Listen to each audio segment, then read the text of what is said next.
Olá pessoal, boa tarde, bom dia, boa noite, você que está aí nos ouvindo. Eu sou Rose Farias e hoje estou aqui para a gente conversar mais um pouquinho sobre DIFAL, né? Hoje a gente vai falar mais um pouco sobre essa lei complementar aí que está causando muita confusão, hein, João? Fala aí, pessoal. Bom dia, gente. Boa tarde, boa noite.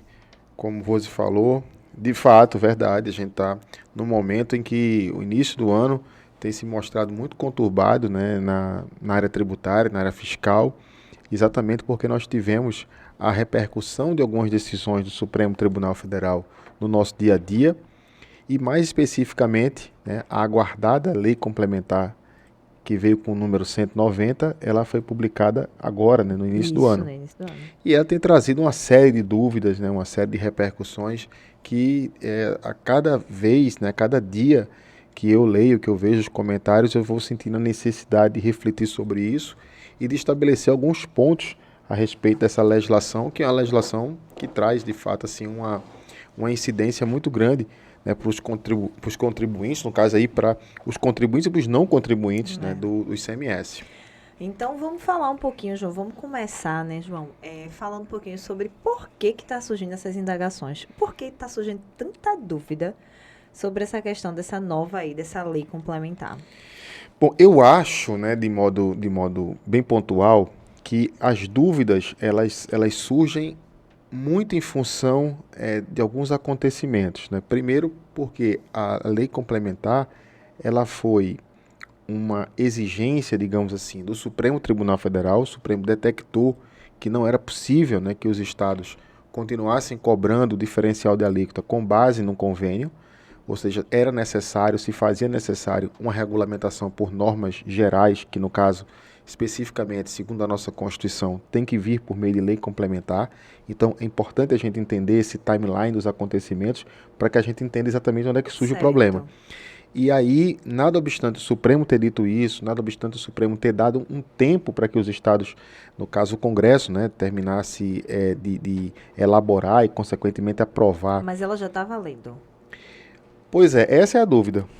Fiquei com essa Essa é dúvida agora. exatamente a dúvida, né? Até que ponto porque existe uma questão interessante no direito tributário, que são alguns princípios constitucionais que precisam ser interpretados ao lado da lei tributária. Por exemplo, a gente está falando especificamente aqui do princípio, de dois princípios. O princípio da anterioridade tributária, que basicamente reza, ensina, né, que quando existe, né, uma lei que institua um tributo ou que aumente, majore esse tributo, a lei que o instituiu e que o majorou, uma vez publicada num determinado ano, só pode valer no próximo. Então, Certo. como a lei complementar ela foi publicada agora em janeiro, Então então não há está quem valendo. defenda que, nada obstante ela se encontrar válida, mas a vigência dela em função desse preceito, desse princípio constitucional, se estenderia por todo esse ano 2022 para valer apenas em 1º de janeiro de 23. É uma tese, Certo. é um argumento a ser defendido. Além do princípio da anterioridade, também tem o princípio da noventena. E quem causa, por incrível que pareça, quem causa essa confusão hermenêutica, né, essa confusão da interpretação, é exatamente a própria lei. Por quê? Porque há dispositivo na lei lembrando a aplicação do princípio da anterioridade mitigada e do princípio da anterioridade simples, geral. E é isso que a gente precisa esclarecer, isso que a gente está aqui para conversar sobre, né? Isso, Estabelecer pois é. uma timeline desses acontecimentos, e isso é uma discussão extremamente importante. E eu vou te dizer por quê. Certo. Porque toda vez que a gente fala em comercialização, em comércio de bens, ou o fornecimento, né, de alguns tipos de produto, como por exemplo a comunicação, né, os transportes interestaduais, que são uma atividade muito comum, a gente está falando da incidência do ICMS. Então, o ICMS Certo. é um tributo na Que é forma de um pago por imposto todos nós. que é pago por todos aqueles, na verdade, que são contribuintes, e aqueles que não são contribuintes, obviamente, terminam pagando de maneira indireta, porque no preço está embutido, naturalmente, aquele tributo. Então, entender essa sistemática é fundamental, é Ok. importante, porque ela onera e faz parte, ou direta ou indiretamente, né, do composto tributário, né, que todos nós, enquanto contribuintes, ou não contribuintes, mas enquanto consumidores finais, temos que pagar. Dito isso, veja, a coisa mais comum que está ocorrendo hoje em dia é exatamente nós adquirirmos produtos ou alguns serviços, mas eu posso focar porque fica mais materializada a questão dos produtos, quando nós entramos na internet e adquirimos um produto que vem de outro estado. E essa operação, né, que não é de hoje, ela desde sempre existiu, é uma operação interestadual. E é aí onde toda a dinâmica ela ocorre. Toda essa polêmica, ela vem exatamente entabulada nessa situação. Ou seja, eu, você, qualquer um, como um consumidor, nós adquirimos produtos que vêm de outros estados. Né? A gente utiliza aplicativos para fazer isso. E temos a comodidade daquela mercadoria chegar na nossa residência sem que a gente precise ir comprar, de repente, num shopping ou numa loja. Aquilo chega. E é nessa operação, ou essa operação especificamente, que a gente está falando em relação à aplicação da Lei Complementar 190. Certo, entendi. Ô, João, vê só, você falou que primeiro a gente precisa entender, né, essa parte histórica, essa parte hermenêutica, né, foi a expressão que você utilizou, que é utilizada no direito, algumas pessoas que estão aqui nos ouvindo sabem disso, e que também, né, precisa entender outros fatores, que existem outros problemas que surgem não com essa nova lei, mas assim, pelo que eu entendi, algumas diretrizes que foram lançadas dentro dessa nova lei. Isso. Então, fala pra gente como é que a gente pode, a gente que eu digo, vamos falar aqui para empresário, né? Como é que esses empresários podem evitar alguns problemas, certo? Causados por essa inquietação, digamos assim, dessa confusão do DIFAL, porque tá uma confusão tão grande. Vamos lá, né? Quando eu falo num problema de interpretação, né, o direito ele é interpretação, né? Não tem como nós dissociarmos, né, a aplicação de uma determinada lei, e no caso a gente está apenas especificando a lei tributária, mas ela poderia ser qualquer lei. Você não tem como prescindir, não tem como você lançar mão da operação interpretativa. Então isso de fato ocorrerá. Isso não é uma coisa circunstancial deste caso, mas ele acontece de modo geral. Quando eu falo nós entendermos os aspectos históricos que envolvem essa legislação, é para que a gente possa de fato entender o tamanho do problema. Certo. Tá? Então, e eu vou começar essa explicação para que a gente possa então entender esse timeline, depois eu deixo para o final a pergunta, né, que seria exatamente o que é que isso tem que ver com os empresários ou por que os empresários precisariam entender isso. Pronto. Veja, na verdade, só me antecipando, eu devo dizer o seguinte, ninguém está obrigado a nada. Ninguém está obrigado a entender, nem entender direito tributário, ninguém está obrigado a gostar, nem não gostar de direito tributário. Mas a gente vive.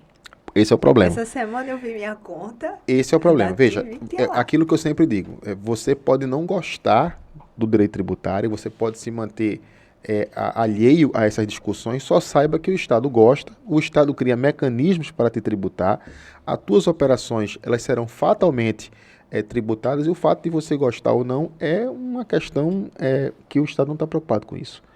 Apenas eu acho, né, que as pessoas precisam ter uma educação fiscal, precisam no mínimo entender isso. Por quê? Porque eu vejo muitas pessoas reclamando da tributação, eu vejo muitos empresários, até porque eu sou advogado, nessa área, eu vejo muitos reclamarem.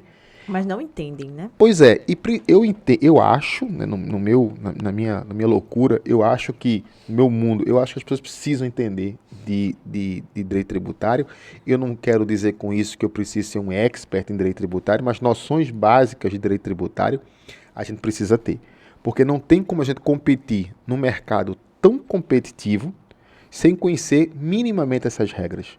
Se você desconhece as regras tributárias, você não consegue, por exemplo, precificar o teu produto.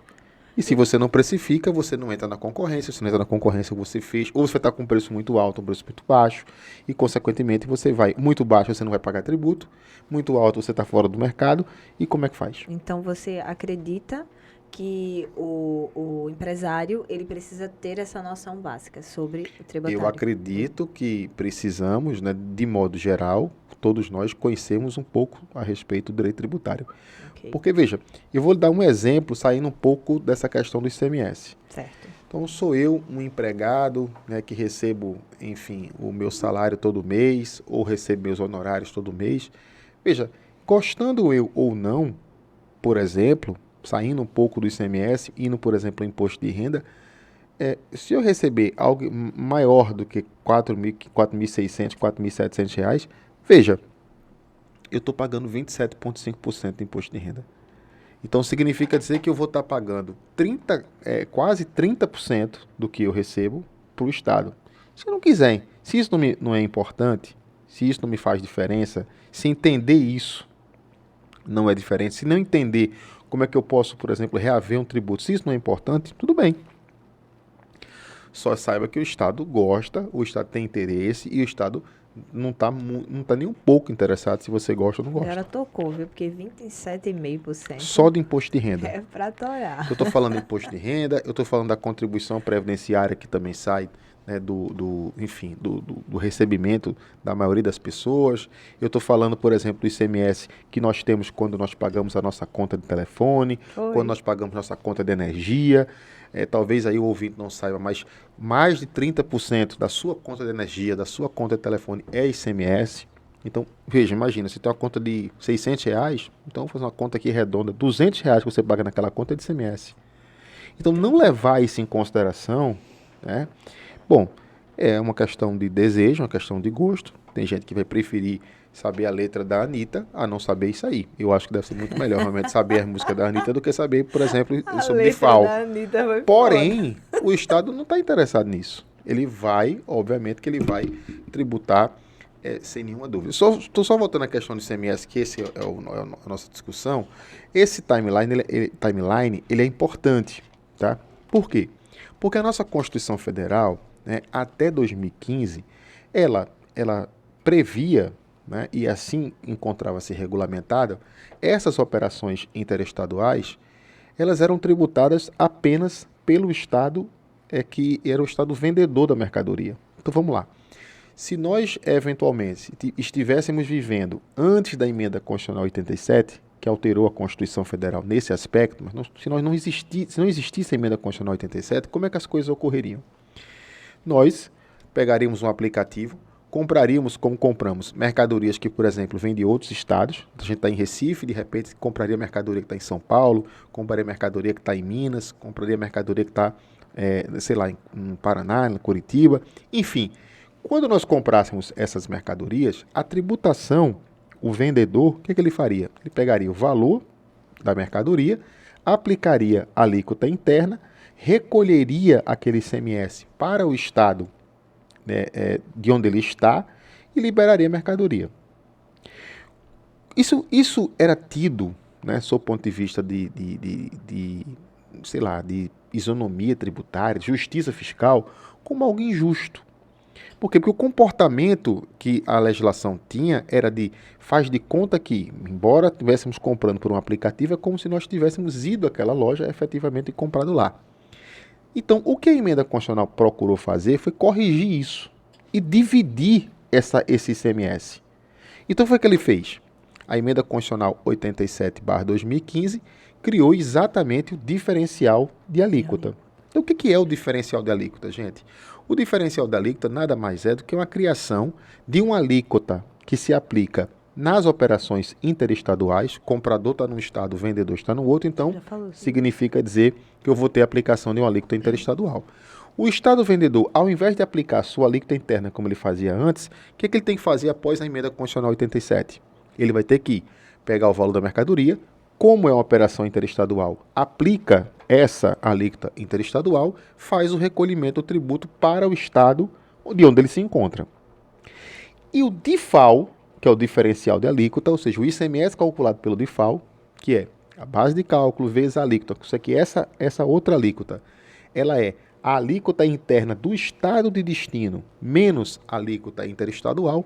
Esse diferencial de alíquota vai ser exatamente calculado e recolhido o ICMS para o estado de destino. Então, com isso, o que a emenda constitucional 87 quis fazer foi basicamente uma divisão mais equânime, mais justa entre esse bolo tributário representado pelo ICMS. E por isso criou a técnica do DIFAL. Então, o DIFAL é simplesmente isso. E deixa eu só colocar mais um detalhe que eu acho que é importante. Na hora que é feito isso, na hora que é criada essa sistemática, né, a partir da emenda constitucional 87, Os estados, né, para regulamentar essa situação, essa circunstância, eles vão lá e se conveniam. Eles meio que eles regulamentam entre si como isso vai funcionar. Eu estou falando especificamente do convênio 93/2015. Então, as normas gerais tributárias em relação a essas questões foram todas elas disciplinadas pelo convênio 93/2015. Aí é onde é que está o problema. Como veio por um convênio, o que ocorreu? Muitas pessoas foram indagar, inclusive essa discussão chegou no Supremo Tribunal Federal, questionando se isso deveria ser regulamentado por meio de um convênio. Então, a discussão, aí sim, uma discussão pesada, jurídica, formal, Certo. que os empresários não precisam entender isso, claro que não, Que é mais denso, que é né? coisa muito mais densa, aí é uma questão realmente técnica, discussão, é uma questão realmente de tributarista, e não é tributarista Nutella, é o tributarista raiz. O tributarista raiz ele vai dizer, porra, não é possível que nós tenhamos uma regulamentação de normas gerais em matéria tributária por meio de convênio. Qualquer tributarista raiz vai se coçar com isso. Por quê? Vai se sentir mal. Por quê? Porque é base, é teoria, aí vem a teoria, é teoria do direito tributário, né, fonte do direito tributário, em que cada um dos tipos normativos, como eu digo em aula, do direito tributário assume um papel. E a lei complementar, destacadamente, tem um papel de estabelecer normas gerais em matéria tributária. E qualquer um que queira verificar isso é muito simples, porque basta abrir a Constituição Federal no artigo 146 e lá vai ver, no inciso 3, que as normas gerais em matéria tributária são normas gerais que precisam trazer sobre uma série de assuntos, mas a formatação tem que ser por meio de lei complementar. Então, por exemplo, um convênio, como eu disse, é uma norma infralegal que os estados se acertam e que fazem. O Conselho Fazendário acerta, media aquilo e passa a valer. Mas uma lei complementar não. Uma lei complementar, ela tem toda uma lógica de formatação com participação do Congresso. Então, são coisas diferentes.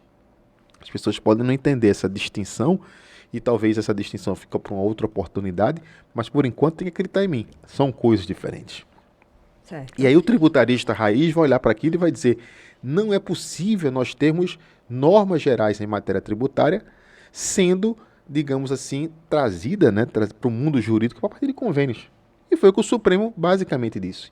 O STF, quando julgou o recurso extraordinário e estabeleceu o tema 1093, que está aqui na minha frente, o Supremo disse assim, olha, existe a necessidade de edição de lei complementar visando a cobrança da diferença de alíquotas de ICMS, ou seja, o DIFAL, nas operações interestaduais, envolvendo consumidores finais não contribuintes do imposto, nos termos da emenda 87. Na hora que o Supremo disse isso, o Supremo terminou, então, declarando inconstitucional o convênio 93, que não podia trazer normas gerais em matéria tributária, e o Supremo disse, olha, não tem a tal lei complementar que é necessária ter. Aí disse, estados, vocês têm até o final do ano de 2021 para que o Congresso Nacional possa criar a lei complementar flagrantemente ausente. Ok. O Congresso fez sua parte. O Congresso Nacional, ele deliberou, ele foi lá, trouxe um projeto esse que passou pelas duas casas, e esse projeto foi transformado, né, em lei complementar. Na verdade, só não foi ainda no ano 2021, porque ele, apesar de ter sido enviado ao presidente da República, o presidente da República não sancionou a lei complementar, não transformou essa lei complementar em lei complementar 190. Não houve sanção. E aí o que aconteceu então? O presidente da República, após, né, aquelas curtas férias que ele tirou no final do ano, ao chegar em Brasília, aí sim sancionou a lei complementar. Então, passou a ser lei complementar 190. O problema é que isso já era janeiro. E aí começam as indagações. E aí eu vou destacar duas indagações que eu acho fundamental, tá? Para a gente poder entender o cerne da questão. Tá? A primeira indagação que se fez é o seguinte, veja só. Na hora que a lei complementar passa a regulamentar o que já estava, de certa maneira, sendo na prática realizado, embora com base em algo que era inconstitucional, que era o convênio, regulamentar a situação entre pessoas que estão realizando uma operação interestadual, comprador e vendedor, atribuindo ao ao vendedor a obrigação de cumprir a legislação do estado de destino, ele, de certa maneira, né, e depois eu explico por que eu estou dando ênfase nesse de certa maneira, criou uma relação à sujeição tributária nova. Ou seja, o vendedor, que antes recolhia para o seu estado, passa a ter que, embora na prática já o fizesse, mas passa então a ter que se sujeitar a uma legislação do estado do comprador e fazer o recolhimento lá, tirar uma guia nacional de recolhimento, enfim, recolher para o contribuinte final e, consequentemente, passar digamos, a se subsumir a uma relação jurídica que não existia. E aí vem o argumento. Ora, o que é que diz o artigo 150, inciso 3 da Constituição, na nossa linha B? Ele diz, olha, lei tributária que institua ou que majore tem que obedecer à anterioridade. Publicada num ano, só vai valer no próximo. Então, se essa sujeição tributária ela é nova, vou colocar nova entre aspas, porque já existia, mas com base num convênio, que é lasca isso, né? Com base num convênio 93 de 2015, mas com base num convênio que foi declarado inconstitucional, portanto inexistente no mundo jurídico. Então surge uma nova relação jurídica e, consequentemente, essa relação jurídica precisaria obedecer à anterioridade. Não é uma interpretação simples, porque ela já existia. E aí talvez toda a questão. E tem mais um detalhe. E tem mais um detalhe, né? O princípio da anterioridade, e talvez o Supremo use esse argumento, estou aqui imaginando, né? O Supremo talvez use o argumento seguinte: olha, não se trata de uma instituição, porque isso já existia. Talvez, penso eu, não sei, na minha loucura, eu fico pensando que o Supremo vai utilizar. O Supremo procura um argumento para não causar impacto orçamentário. E isso causaria um impacto orçamentário. Esse adiamento da cobrança de FAO, se fala que é de bilhões que os estados deixariam de recolher. Então, talvez o Supremo procure um argumento que seja um argumento, de certa maneira, inteligente. Se ele disser, estou eu aqui adivinhando, né? Se ele disser, a lei que instituiu não precisa... aliás, a lei complementar não instituiu o tributo. O que instituiu o tributo foram as leis dos estados, porque efetivamente são as leis estaduais que instituem. A lei complementar que só veio agora, ela apenas estabeleceu normas gerais. E aí a discussão sugeria se é possível nós termos leis instituidoras antes das normas gerais. E, de fato, é algo muito complexo. É algo muito complexo. E a gente vai ter que viver isso para ver. O fato é que existe esse argumento de que não deve ser aplicado a lei complementar, porque existe a necessidade de se observar a anterioridade. E aí, se isso valer, nós vamos ter uma situação muito interessante. Por quê? Porque comprar, por exemplo, num shopping, aqui em Recife, vai ser mais caro do que se a gente comprar, por exemplo, num aplicativo, num comércio eletrônico. Ou seja, isso vai impactar... Isso vai impactar de forma diretamente drástica o comércio interno. Então, isso também é uma repercussão que precisa ser observada. Agora, o grande problema é isso, é que as pessoas que estão, infelizmente, no poder público, né, não são todas, mas essas que lidam com técnica legislativa e somada a esse fato da lei só ser sancionada agora, nesse ano, é desse contexto confuso que surgem as interpretações múltiplas. Enfim, esse é o primeiro problema. O segundo problema é que a própria lei, veja que interessante, a própria legislação, no artigo 3º, eu estou aqui com a Lei Complementar 190 aberta, e a Lei Complementar 190 tem 3 dispositivos. E esse primeiro problema, pensando aqui, estava agora aqui refletindo, você falou e eu fiquei refletindo. Esse primeiro problema é muito grande, porque vai causar um impacto financeiro. Matemática. Imagine você cobrar, você ter mercadorias compradas em outros estados, né, num comércio gigante, estado em estado, imagina Paraíba. Vai ser mais vantagem porque comprar, por exemplo, em outro estado, por quê? Porque eu não vou pagar o DIFAL.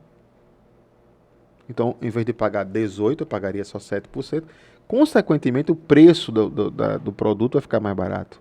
Então, ninguém vai comprar aí. E isso vai, veja, isso aí são, fazendo venda. O que eu estou dizendo é que são consequências das interpretações que nós fazemos. E para o exercício hermenêutico, né, de uma interpretação de repente, consequencialista, que, aliás, sem querer entrar nisso, enfim, é filosofia, o Supremo, mas o fato é que o Supremo utiliza muito isso. O Supremo pensa muito, qual é a consequência da minha decisão? Qual é a Isso. consequência econômica da minha É decisão? porque E qual é a consequência política da minha decisão? O Supremo, ele age politicamente, ele age pensando do seu ponto de vista econômico. E se tem que agir ou não, isso é outra história. Agora, que ele age, ele age. E eu poderia passar o resto do dia dando exemplos disso. Então, não vou chover no molhado. que aí é outra discussão. É uma outra é discussão. E essa confusão, ela surge também, por quê? Como eu estava dizendo, porque a própria lei, que poderia não ter dito isso, mas disse, no seu artigo 3º, ela diz assim, repare bem, está lá no dia 4 de janeiro, publicado no dia 5 de janeiro, tem artigo 3º, esta lei complementar, então falando dela mesma, entra em vigor na data de sua publicação, valendo, portanto, no dia 5. Porém, observado a produção quanto à produção de efeitos, portanto, ela só vai gerar Daqui a os um ano. efeitos, não, ela diz, o disposto na linha 6, na linha C do inciso 3 do caput do 150. O que nos leva ao princípio dos 90 dias. Então, além de toda a discussão, se ela vai valer esse ano ou vai valer ano que vem, que é uma discussão interpretativa, Já morre aí. tem um outro problema. Porque esse problema que eu estou falando, que eu falei antes, não está dentro da lei, não fala nisso. Seria apenas uma interpretação sistemática, né, de você fazer uma interpretação mais conforme a Constituição. Não é a lei que tem, não é a Constituição que tem que se adequar à lei, mas é a lei que tem que se adequar à Constituição. Isso. Mas fora esse problema, que não está diretamente no texto, mas na interpretação, há um problema que se encontra no texto. Porque ao meu sentir, aí esse eu não tenho dúvida. Esse eu não tenho dúvida. A lei ficou muito claro que ela está dizendo que só vai produzir efeitos daqui a 90 dias. Então, por enquanto, no meu entendimento, né, se o outro é passivo de discussão hermenêutica, interpretativa e tal, mas essa não é.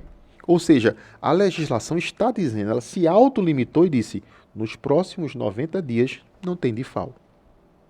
E não é à toa que os estados correram para aprovar o convênio, que só faltava realmente, só estava aguardando o presidente da República sancionar a Lei Complementar 190, que eles correram e criaram 2 convênios, o convênio 235 e o 236. Um deles, inclusive, é o convênio que estabelece o portal em relação ao DIFAL, e o outro que diz, ele reafirma especificamente que precisa fazer uma cobrança imediata em relação ao DIFAL. O que eu estou dizendo, de modo geral, é o seguinte, na minha ótica, não há dúvida que o DIFAL não pode ser cobrado nas operações de janeiro. Veja, vê que coisa interessante, até 31 de dezembro poderia, embora o Supremo tivesse dito que era inconstitucional o convênio 93, mas como ele modulou os efeitos, podia. Negócio doido, mas existe. Agora, as operações realizadas no dia 1, 2, 3, 4 de janeiro não pode ter DIFAL, porque não havia lei complementar. No dia 5 surge, só que a lei surge dia 5 e ela mesma diz, olha, eu só vou valer daqui a 90 dias. Então, apesar dela estar valendo no dia 5, 6, 7 e 8, hoje, né, por exemplo, estamos 18, em janeiro, enfim, só em abril, aí tem que fazer conta de 90 dias, é que ela passa então a ter, digamos assim, ter seu efeito observado. Isso para mim está muito claro. Se vai ser esse ano ou não, é uma bela discussão jurídica. Eu acho que há argumentos bons dos dois lados, tá? Dos dois lados. E, naturalmente, como eu defendo, né, o contribuinte, eu sou levado, né, a fazer uma interpretação que ela empurre o DIFAL para o próximo ano. Agora, nem por isso eu não faço uma interpretação também consequencialista. Isso. De quais são os efeitos disso, porque também não adianta viver no mundo das maravilhas. Não adianta pedir uma liminar, suspender o DIFAL durante um ano, começar a pagar ano que vem, e depois o Estado vir cobrar tudo isso. Isso vai quebrar muito empresário. Eu sei que tem alguns que não estão preocupados com isso, faz parte do jogo, enfim, mas isso precisa ser dito. Por uma questão de compromisso e de educação fiscal. Aquilo que eu digo. Esse é um direito que é discutível. Alguns juízes no Brasil afora estão proferindo decisões suspendendo o DIFAL. Muita gente tem comemorado isso, mas Entretanto, cuidado para que isso não vá gerar uma bola de neve de um passivo tributário durante um ano e depois, se o Supremo voltar atrás, que há grandes chances em relação a isso, e depois isso lhe ser cobrado com juros e tudo mais. Veja. Mas ele poderia voltar atrás? Com certeza. Né? Até porque sequer a discussão... Aliás, minto, eu ia dizer que sequer essa discussão está no Supremo. Essa discussão chegou no Supremo, tá? No dia 14, portanto, sexta-feira passada. Estamos gravando hoje, dia 18. Na sexta-feira passada, já foi distribuído a DIN 7066, tá? Que foi distribuído pela Associação Brasileira das Indústrias de Máquinas e Equipamentos. Tem como relator, isso é público o processo, tem como relator o ministro Alexandre de Moraes. Está aguardando, né, exatamente da liberação do ministro, de repente, de proferir uma decisão suspendendo o DIFAL. Eu não sei o que o ministro Alexandre de Moraes vai fazer, mas tem juiz em primeira instância. Nós já temos várias notícias de juízes no Brasil afora já suspendendo a aplicação do DIFAL. Interparte, realizando o controle difuso, ou seja, vale para aquela pessoa. E veja que confusão, porque isso termina fazendo com que o empresário, que é concorrente daquele outro, que tem uma liminar, querer também aquela liminar para ele. Sim, com certeza. Porque senão ele fica fora do mercado. Né? E isso eu tenho dito porque tem surgido essa demanda, mas veja, independentemente de ter surgido ou não, e aí não falando como advogado, tentando fazer uma diferenciação entre advogado e professor, e falando como professor, digo, eu tenho alertado pelo seguinte, cuidado para que isso que hoje é uma receita, né, que isso não está sendo cobrado, que depois lhe seja cobrado. Sim, mas essa questão que você falou de dar para um, né, a liminar e não dar para outro... Não, deu para quem pediu. Quem não pediu, não vai receber o que não pediu, é evidente. O que eu estou dizendo é que aqueles que obtiveram liminares, é possível, por que não, que essa liminar amanhã caia, que essa liminar amanhã não prospere, que o Supremo de repente se posicione de maneira diferente, sabe lá Deus, e esse tributo que eu não estou pagando, consequentemente que eu não estou embutindo no meu preço, me seja cobrado depois.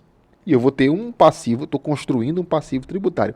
Eu estou falando nisso e chamando a atenção para isso, para decisões estratégicas que precisam ser levadas em consideração, por exemplo, num planejamento tributário. Entrar com ações contra o Estado faz parte do planejamento tributário de uma empresa. Brigar com o Estado faz parte do planejamento tributário. Porque tem gente que fica com medo de brigar com o Estado, né? A gente vê muito Pois isso aqui, e eu não estou botando mais medo, eu só estou apenas alertando que essa briga, nesse ponto que nós temos hoje, ela é uma briga, digamos assim, que ela é uma briga que ela tem 50% de chance de dar certo, ou seja, de você ganhar, mas tem 50% de chance de você perder. E aí, como é que você vai olhar para isso? Bom, aí vai entrar naquele assunto de que existem pessoas que são mais otimistas, existem pessoas que mais são pessimistas, e isso tem a ver com perfil comportamental, é por isso que termina no final tudo se envolvendo. Mas essa leitura do que existe em termos de problemas tributários precisam ser levados em consideração. E o empresário precisa saber, olha, você corre esse risco. Eu não advogo, por exemplo, sem dizer quais são os riscos que existem na demanda. Então faz um planejamento tributário. Você vai receber mais se você fizer isso. Mas vale a pena? Não estou dizendo que vale nem que não vale. Eu estou dizendo que a pergunta ela é importante. Isso. E aí cabe ao empresário verificar. Não, vou fazer isso. Estou pensando assim, vou enfrentar. Não vou, acho que não. Vou fazer um depósito judicial todo mês daquele default que não está sendo recolhido, porque se eu perder, o default está lá. Aí veja... O que eu estou dizendo são estratégias dentro de um tabuleiro de xadrez que a gente precisa entender delas para movimentar essas peças. Se não. Não anda. Exatamente. Não anda. Né? E aí você falou, João, para a gente aqui, 2 problemas que você argumentou aqui com a gente, né? E para o pessoal que está aí de casa nos ouvindo. E aí, João, teria mais algum problema, mais alguma coisa que você, como advogado tributarista, né, que a gente sabe, mas talvez algumas pessoas que estão ouvindo não saibam disso, pode aparecer no meio dessa, não sei nem o que dizer, acho que essa confusão toda. Eu acho que a discussão que nós estamos tendo no DIFAL, na verdade, ela é uma discussão que guarda relação com a teoria do direito tributário. Apesar de nós termos uma discussão pragmática, prática, paga ou não paga DIFAL, está valendo ou não está valendo DIFAL, não tem como fazer essa discussão dispensando, lançando mão dos conceitos tributários, Porque os conceitos tributários, é isso que eu canso de dizer, eles precisam ser tratados com o cuidado que eles merecem, né? Por quê? Porque não dá para fazer uma interpretação pelo senso comum. E esse é o problema da maioria das pessoas quando olham para o direito tributário e falam, é muito difícil, é muito complexo o direito tributário. Veja, o direito tributário, ele não tolera, como de repente outras áreas do direito tolerem, né, que se façam interpretações mais senso comum. Não dá. Não dá para eu achar que uma coisa é assim e ir. Não dá. Como os conceitos eles são muito instrumentais e existe todo um arcabouço teórico que sustenta esses princípios, se eu não conheço dessa lógica, se eu não conheço desses sistemas, você não consegue nem conversar.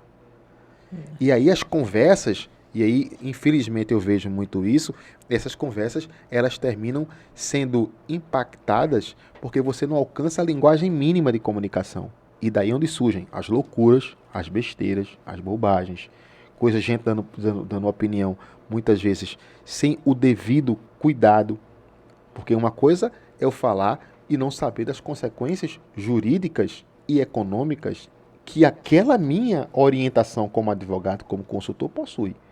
Isso. E aí a experiência, depois de 20 anos de advocacia e já vendo muita coisa, você meio que já sabe como é que os tribunais pensam, como é que os tribunais se movimentam num ou no outro sentido, o que é que deve ser feito e o que não deve, porque não se engane, não adianta eu ter um ganho, entre aspas, tributário aqui, e mais na frente isso formar um passivo tributário, porque esse passivo tributário ele vai vir.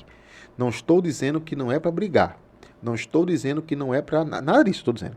Eu só estou dizendo que cada caso é um caso, cada realidade é uma realidade e Precisa ser tudo estudado, né? precisa ser estudado e é por isso que eu defendo com unhas e dentes que a boa empresa ela será mais próspera ou menos próspera. A sua prosperidade está ligada à educação fiscal. E se você não quiser entender nada de educação fiscal, saiba que é importante fazer um planejamento tributário. Sabendo isso, já Já sabe muita ajuda, coisa. já ajuda. Quantas pessoas estão pagando tributo, mas não sabem quanto está pagando? Quantas pessoas não entendem qual é essa sistemática? João, eu tenho que entender? Eu penso que sim. E aí, o que está? Se você não quer entender isso, tudo bem. Mas, pelo menos, converse com alguém que entenda, coloque essa coisa na mesa, determine que seja feito um planejamento tributário na sua empresa e não precisa... Ah, mas o meu negócio é muito pequenininho. Aí é que precisa de um planejamento Tem gente que tributário. pensa muito assim, viu? Eu Meu negócio é escuto muito muito isso. pequeno, não cabe nisso não. Não, não. O seu negócio pequeno, médio, grande ou gigante, você vai precisar de um planejamento tributário. E veja, e isso é muito evidente, porque a pessoa tem uma cultura dizendo, não preciso, não vou tocando. Não é. Ah, não, eu vou me adequar ao Simples Nacional. Eu posso depois gravar outro vídeo, não precisa gravar um vídeo, sobre essa questão do planejamento tributário do Simples, porque eu tenho Isso. situações em que o Simples é péssimo. E as pessoas já acham, não, eu estou no Simples, estou pagando menos. Não é verdade. Isso vai Não é depender verdade. Isso pode estar te causando um prejuízo gigante. E isso é falta de planejamento tributário. Como eu poderia citar vários exemplos, como empresas que colocam no seu KNAI determinadas atividades que sequer as realizam e isso faz com que a tua tributação aumente. Simplesmente porque alguém chegou, tirou não sei de que ideia foi, de que deve colocar aquele KNAI no seu cartão do CNPJ. Veja que coisa lesa. A definição do KNAI da empresa influencia no planejamento tributário. Aliás, o KNAI influencia na tributação? Claro que influencia. E às vezes as pessoas estão reclamando da tributação que tem quando foram elas que declararam aquele KNAI. É quando eu pergunto, você está reclamando da tributação? Tô. E quem foi que declarou que você tinha esse objeto social? Não, fui eu. Porra, se foi você, então, porra, aí lascou. Se foi você que declarou, você pode reclamar da tributação. Ah, mas eu não sabia. É esse nível de saber que eu estou me referindo. Eu não estou me referindo ao empresário saber que a lei complementar ela é uma lei infraconstitucional, que um convênio é o infra... Não estou falando disso, dos conceitos instrumentais. Eu estou falando de saber, ou de pelo menos ter a dor, que eu acho que todos no final têm, de que a tributação é algo sério. Porque leva grande parte do faturamento da empresa. E aí é interessante, antes de abrir a sua empresa, procurar um Antes, advogado. no meio, depois, Leninha, honestamente. Eu acho que a pessoa tem que ter antes, durante ou depois. Eu acho que Tudo bem, mas logo no início também, né? imprescindível. Olha, eu nunca fiz planejamento tributário para a empresa iniciando. Nunca. Eu nunca fiz. Porque já vem com um problema. Que eu acho isso seria lindo. Eu só encontro bronca. Então a pessoa já tem não sei quantos anos, tem um problema tributário gigante para a gente resolver. E às vezes a gente consegue resolver, às vezes não. É. E aí é que eu digo, o seu problema poderia ter sido dirimido lá atrás, de uma maneira muito mais eficiente, de uma maneira muito mais barata com o planejamento tributário. Mas você não fez. E agora não dá, porque você tem não sei quantas execuções fiscais, seu patrimônio está todo penhorado. E como é que faz agora? Agora é só chorar. Então, esse aspecto do DIFAL é algo que precisa ser levado em consideração. Tá? Se vai demandar ou não vai demandar, eu acho que existem teses de um lado, existe tese do outro. Não estou desencorajando, não estou encorajando ninguém a litigar, só estou dizendo que isso precisa ser levado em consideração. E o que vai dizer se você tem robustez para brigar com o Estado, robustez para aguentar uma rebordosa na frente, vai ser o teu planejamento tributário deste ano. E minha pergunta é essa: quantos aí, empresários, né, fizeram um planejamento tributário para 2022? Porque se você não fez, amigo, pode ter certeza de uma coisa: você pode durar 22, 23, 24, 25, mas pode ter certeza que uma hora essa conta chega. E Eu não aí tenho o nem prejuízo dúvida. é maior. Com certeza. Então é isso, João. Acho que está bem esclarecido. Acho que a conversa da gente foi bem legal hoje. Você que está aí nos ouvindo, que está do outro lado, não esqueça de compartilhar, tá? Compartilha aí dessa corrente da educação fiscal, como o João mesmo fala. Vamos passar isso para várias pessoas. Você que é aluno, você que é empresário, né? Também participa com a gente. Deixa a tua dúvida, comenta aqui. Tá bom? Vamos sempre estar aqui toda semana trazendo um vídeo novo para vocês sobre temas atuais e também sobre temas que a gente também achar importante da nossa vivência aqui dentro do escritório, né? Que a gente trabalha com isso. Então é isso, João. Bom, gente, agradeço. Vamos fazer, como eu ia fazer os comentários. Eu acho que é importante essa participação, até para que a gente possa ter feedback, esclarecer dúvidas. Isso é uma oportunidade única, né? Eu acho que essa maneira de a gente estar passando conteúdo, de estar podendo se conectar e de repente dividir experiências, queria eu que tivesse isso na minha época. Na minha época a gente aprendia de uma maneira diferente. Não tinha quem perguntar, não. Era fazer e orar a Deus. Então é isso. Obrigada a todos e Obrigado, até a gente. próxima semana. Joia.